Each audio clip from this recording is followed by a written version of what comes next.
question is who's in charge of Venezuela right now. Have you spoken to the newly sworn-in president there, Rodríguez? And what are your thoughts on the entire situation? You said the U.S. would run Venezuela. We're dealing with the people. We're dealing with the people that just got sworn in. And don't ask me who's in charge, because I'll give you an answer and it'll be very controversial. What does that mean? It means we're in charge. The United States has made its boldest claim yet over Venezuela's future, just days after the dramatic seizure of President Nicolás Maduro. Speaking aboard Air Force One on Sunday, President Donald Trump declared that Washington is now effectively in charge of Venezuela.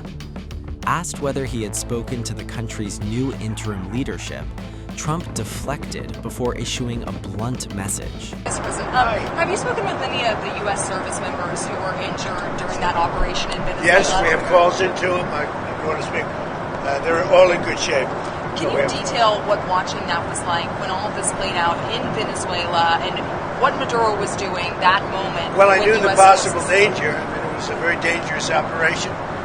It was amazing that we had a few injured, but all are in good shape right now. But I knew there was great danger. You got off a helicopter. The helicopters were being shot out. They got on the ground. Amazing talent and tremendous patriotism, bravery.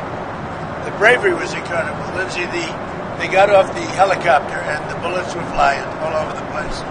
As you know, one of the helicopters got hit pretty badly, but we got everything back. And nobody killed. The next question is who's in charge of Venezuela right now. Have you spoken to the newly sworn-in president there, Rodríguez? And what are your thoughts on the entire situation? You said the U.S. would run Venezuela. We're dealing with the people. We're dealing with the people that just got sworn in. And don't ask me who's in charge, because I'll give you an answer and it'll be very controversial. What does that mean? It means we're in charge. Have you spoken with her? We're in charge. Have you spoken with her? No, I haven't, but other people Do you want to? Yeah, at the right time I will. Did the U.S. give Delcy Rodríguez any guarantees in exchange for cooperating No, with your administration? but she's cooperating. Are you going to demand free and fair elections in the short term in Venezuela? Well, it depends. What you're talking. We have to do one thing in Venezuela: bring it back. It's a dead country right now. It's a country that, frankly, we would have been if I had lost the election. We would have been a dead country. We would have been Venezuela on steroids. Venezuela right now is a dead country. We have to bring it back, and we're going to have big investments by the oil companies to bring back the infrastructure. And the oil companies are ready to go. They're going to go in. They're going to rebuild the infrastructure. We built it to start off with many years ago. They took it away. You can't do that. And you can't do that with me. They did it with other presidents. How soon do you think an election can take place in Venezuela? How soon can an election take place? Well, I think we're looking more at getting it fixed, getting it ready first, because it's a mess. The country is a mess. It's been horribly run.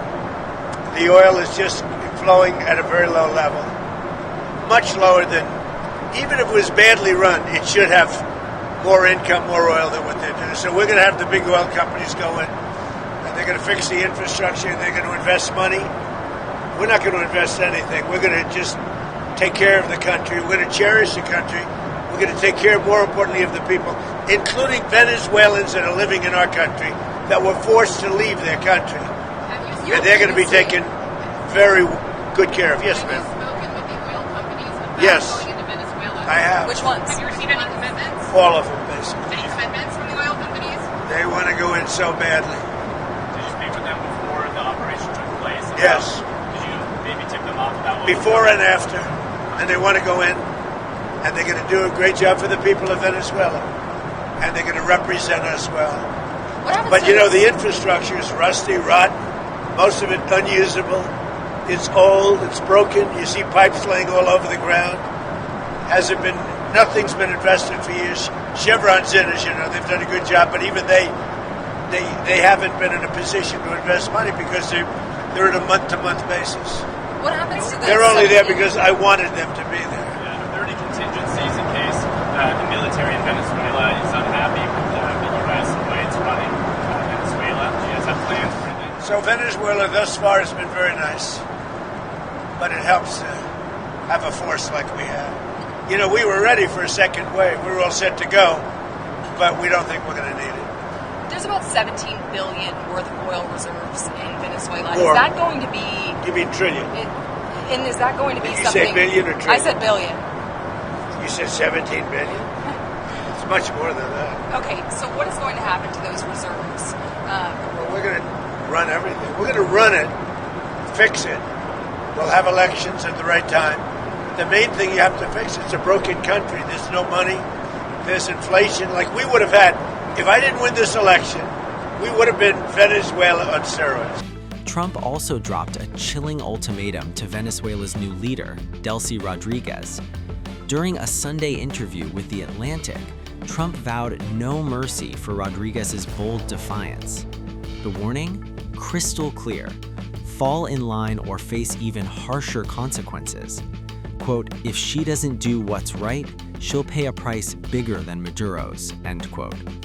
This after interim leader Delcy Rodríguez said the country was ready to defend national resources following the U.S. The immediate release of President Nicolás Maduro and his wife, Cilia Flores. The only president of Venezuela, President Nicolás Maduro. The government of the United States launched an unprecedented military aggression against the Bolivarian Republic of Venezuela. This truly constitutes a terrible and deeply regrettable stain on the ongoing development of bilateral relations between our nations. During that specific military operation, the esteemed President Nicolás Maduro and the respected First Lady, the first combatant Cilia Flores, were unfortunately captured. We had already issued a clear warning that an aggressive action was indeed underway under completely false excuses, under entirely false pretexts, and that the masks had definitively fallen, thereby revealing that there was only one true and ultimate objective, a complete regime change in Venezuela. And that this regime change would also allow for the capture of our energy resources, our mineral resources, our natural resources. That is the real objective, and the world and the international community must know that this is the case. Today, the Venezuelan people we have convened this National Defense Council, in which the public powers of the Venezuelan state participate. Joining us are the President of the Legislative Power of Venezuela, Dr. Jorge Rodríguez, the President of the Judicial Power, Dr. Carilia Beatriz, and the President of the Moral Power, Attorney General Tarek William Saab.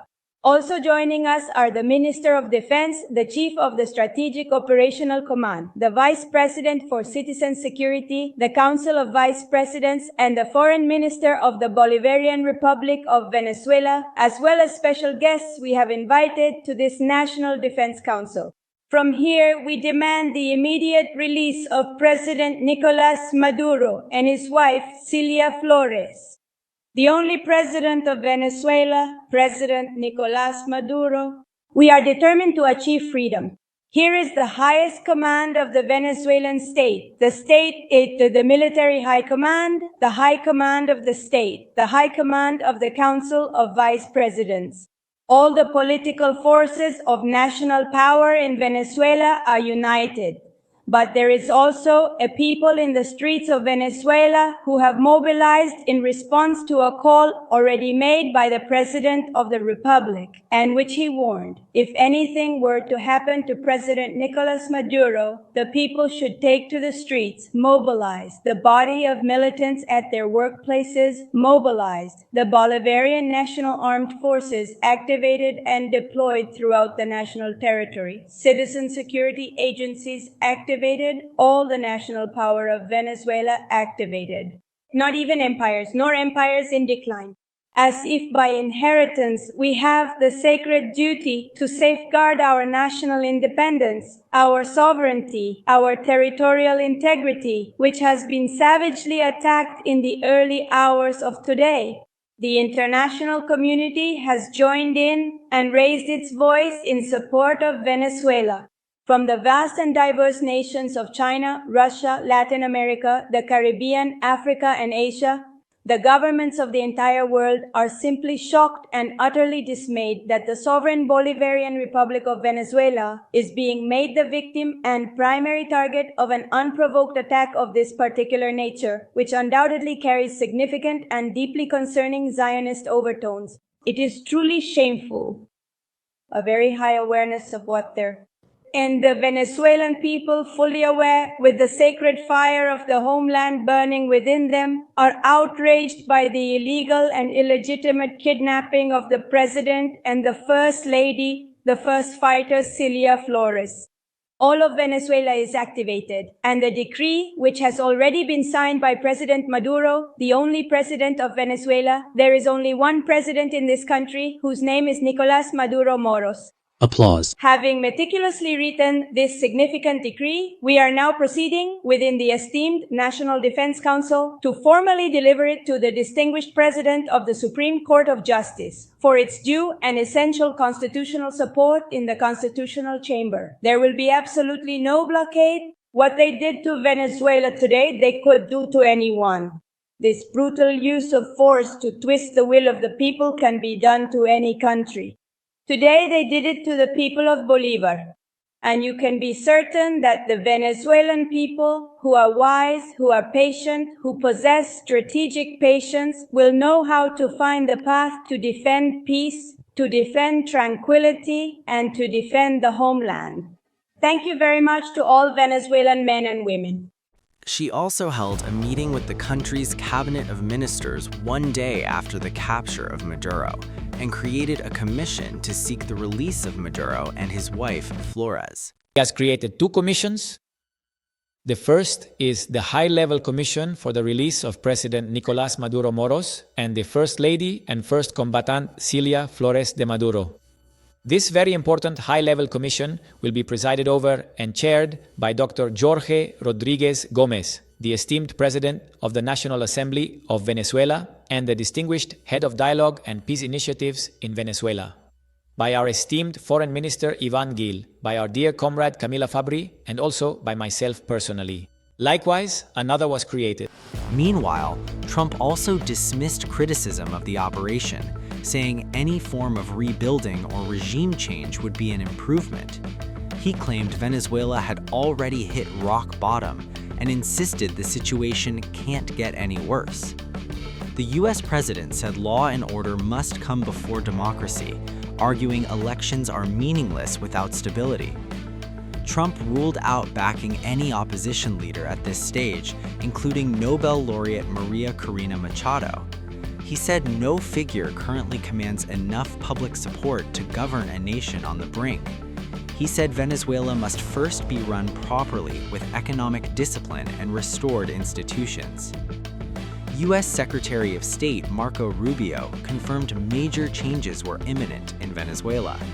Rubio said Washington's focus is short-term stabilization rather than political endorsements. Who is in charge? Are you running Venezuela right now? Yeah, I mean, I keep people, fixating on that. Here's the bottom line on it is we expect to see changes in Venezuela. Changes of all kinds, long-term, short-term. We'd love to see all kinds of changes, but the most immediate changes are the ones that are in the national interest of the United States. How soon will elections be held? Within 30 days, Mr. Secretary? Elections? Well, look, this is a country that's been governed by this regime now for 14 or 15 years. The elections should have happened a long time ago. The elections did happen. They lost them, and they didn't count the votes, or they refused to count the votes, and everyone knows it.